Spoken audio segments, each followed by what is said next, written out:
Cave, cave অর্থ গুহা, cave অর্থ গুহা। কেয়ার, কেয়ার অর্থ যত্ন, কেয়ার অর্থ যত্ন।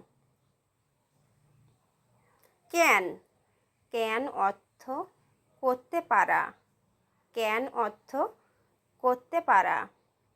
নিড, নিড অর্থ প্রয়োজন, নিড অর্থ প্রয়োজন। অ্যাজ, অ্যাজ অর্থ যেমন, অ্যাজ অর্থ যেমন। টু, টু অর্থ অত্যাধিক, টু অর্থ অত্যাধিক।